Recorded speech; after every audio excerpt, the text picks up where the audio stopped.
Hello everyone, welcome to Inside the Creative Mind. This show follows one creative person per episode to learn and understand the creative flow, the trials, and the tribulations people put into their works of art. Every one of our guests has a talent that must be showcased. They put their heart, soul, and mind to create the most dazzling of spectacles for your viewing pleasure.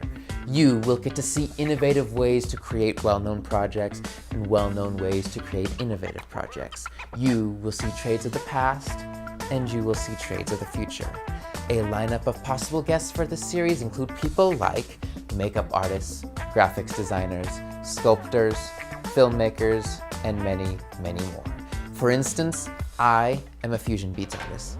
Fusion beads are little plastic pegs that you place on a pegboard and melt with an iron so that they fuse together to create a stellar image. So sit back in your couch, bring out the chips, bring out the sodas, bring out the pen and paper, you'll want to take notes. Watch as we traverse the inner workings of the creative mind, as we pass through the corridors to see the gears grind. A grand world shall be open to you. Now stay at the edge of your seat while we travel through. Hello world, my name is Samuel Willowvale Cornelius. I like to do fusion beads as a hobby and I've been doing it for 2 years.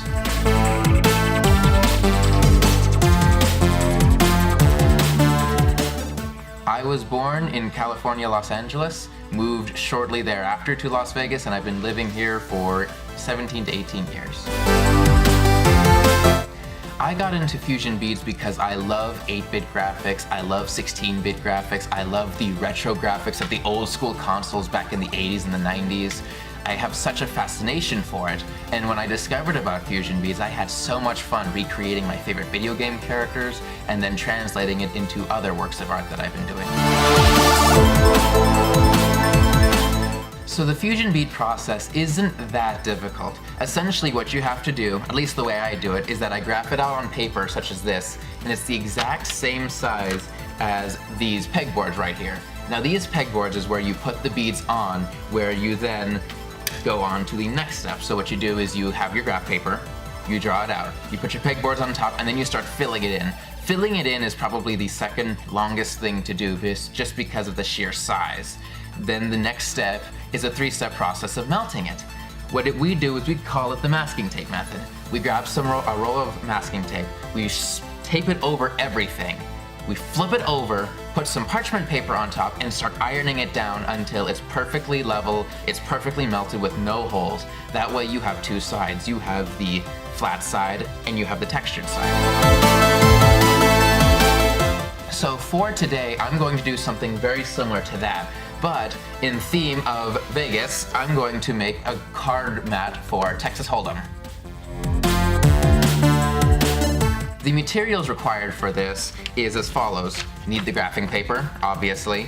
Need myself a set of tweezers. I have 2. This one is more fine-tunement, this one comes with a scooper. I need colored pens so I can make the designs. A whole lot of these pegboards. I currently have 15 on me today. And then I need these, the fusion beads themselves.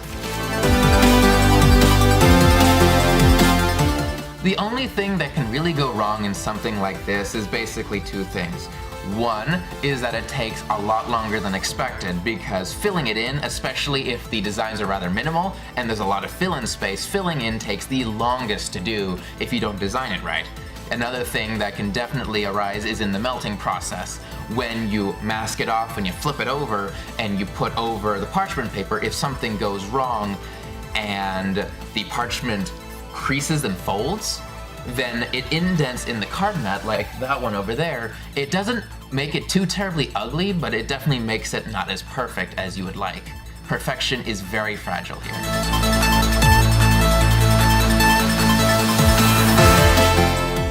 With this project, I've played Texas Hold'em a lot, and I know the themes of Vegas. I am very good at doing just pixel graphics in general, and I've looked at a lot of card mats used for Texas Hold'em. I can't say that I've done a lot of pre-preparation, but I believe I've done enough in order to get a rather nice design out of this.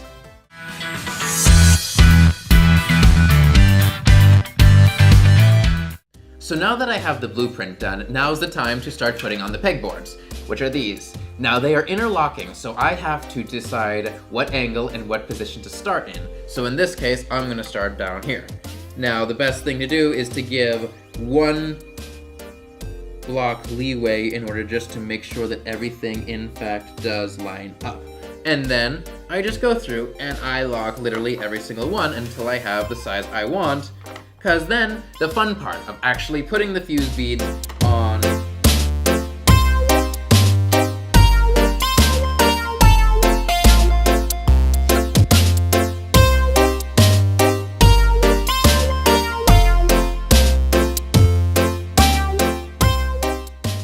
now the fun part.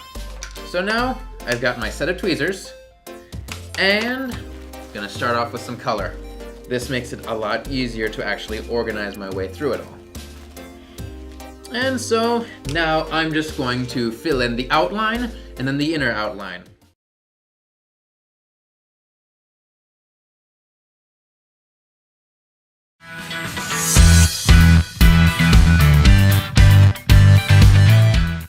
Now what you do is you have to make sure that they land in the peg, that way they do not slide around. And I don't have to worry about how haphazard they go on there, because once they start getting filled in and getting surrounded, they will all just slide into their appropriate place, just as long as they are actually on the pegboard itself and not, you know, in the middle, because that sometimes happens.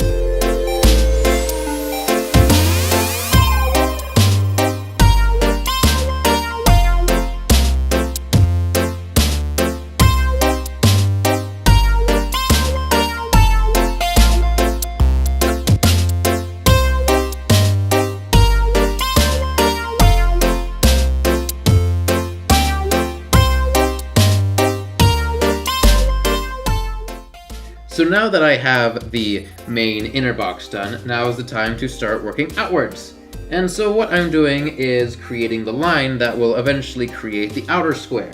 And this outer square is what's going to hold all the players. While the inner square held the dealer's hands, the outer square is going to hold the player's hands.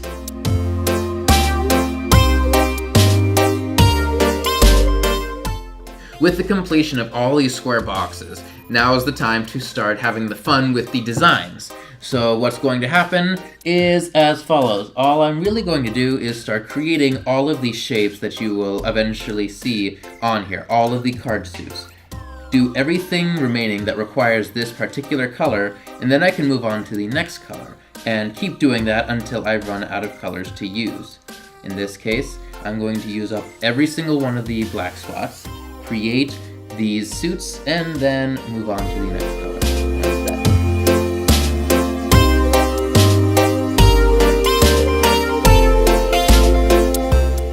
So, the graph paper didn't fully line up. So I've got some unevenness happening here. This one, it's not touching the border. This one, it is.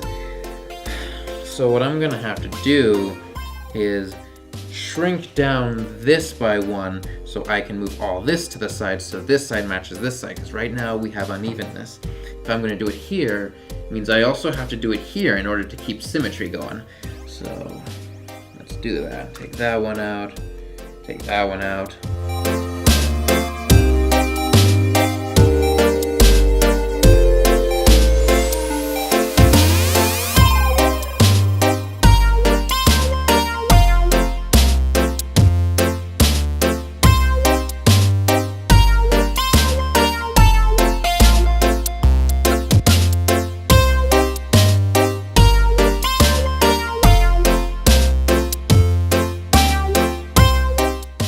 Now all of the design is laid out. There's nothing else left to do except for the most complicated thing about placing beads on the pegboard is coloring it in. These are going to be red, these are going to be white, and the insides are going to be green on the outside and white on the inside. So let's get started. One thing that I like to do on something of this size is I start just peppering them on so I have a way of just getting some on quickly. So if they land in a spot, that's great. If they don't, then I just have to make some slight changes. That way it saves me a lot of time of just grabbing things randomly, because all of this is the same color.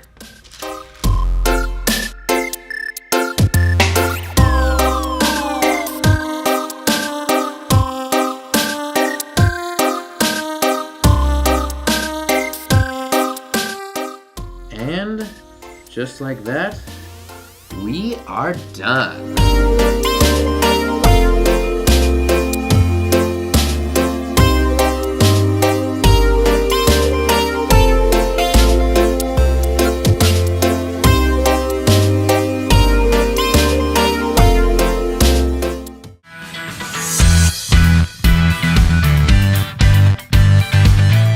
So now what we're going to do is we're going to grab ourselves a roll of masking tape and we're going to mask over everything. So what you have to do, line it up, tear it off, make sure there's a little bit of edge space, and stick it on carefully, and once you put it on, you have to commit. Doesn't have to be put on too roughly. We're going to flatten it out later and make sure everything is stuck. Right now, we just want everything on. And now, all we do is rinse and repeat.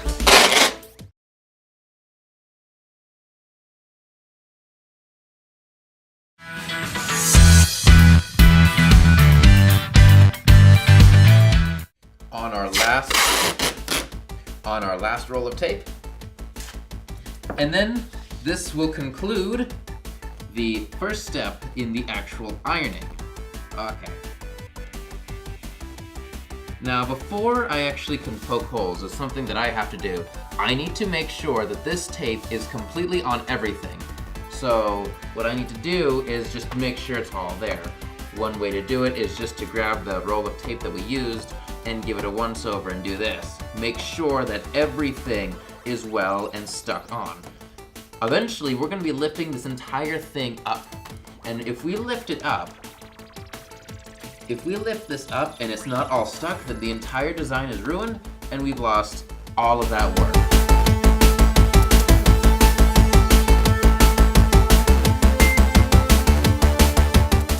Now that we have all the tape down, the longest, most painful thing has to be done.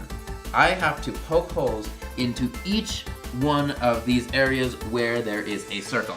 The reason for this is because we're going to be flipping it over. Putting parchment paper on top and ironing it. Now we need to make sure that there's still airflow on the other side, or else the beads are not going to melt properly. I'm going to poke everywhere where there is a bead. Isn't this beautiful? Okay. So now the final stage in ironing. So what I've got here is 2 sets of parchment paper taped together, double sticked so the tape is in between the two, and you place it down like here. We use parchment paper because we have to iron this, right? It's going to melt. We don't want this to get melt and stick onto something, so we use non-stick parchment paper. And we've got ourselves this lovely iron that's been heating up this entire time.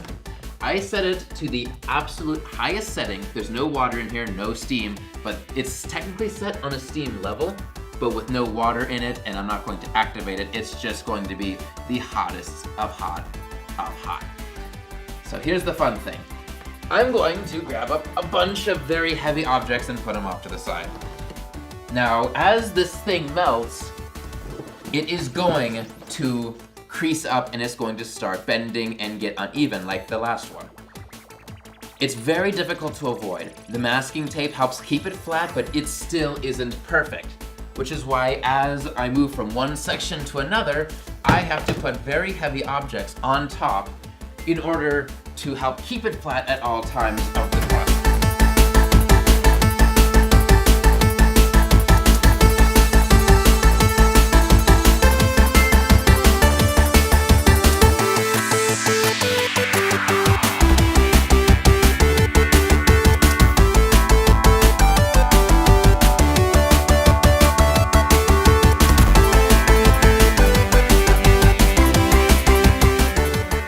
I am am very, very, very pleased with how this came out. I think the design is beautiful. It encompasses the Vegas spirit very well. Now there are some things that I still need to work on. It kind of still bowed, despite my best efforts to grab things and put it on top to help keep it flat. During the poking of the tape, it looks like I may have missed a couple spots because those areas didn't fill in all the way. And with the parchment paper, it's still kind of wrinkled up in some spots and left not the flattest of surfaces. But all in all, I think it's my best work. Creative decisions always happen once you start working on a project. You start saying things like, ooh, it would look much better if I did this instead of that. And that's what happened. The initial design for my project has a lot of different things going on. In the project that was finished, you see that I have lines of these suits facing upwards, then upside down, then upwards, then upside down. I have the suits in each corner, in the center. With the original design, it didn't have that. It was a lot more bare. I had just 2 suits in each section and the middle part had nothing. And it didn't even have a deck or a discard area. So things always change as you go through it and realize this could look so much cooler if I do this instead of doing this. And it's going to happen, and it always, always turns out into something much better than the initial design.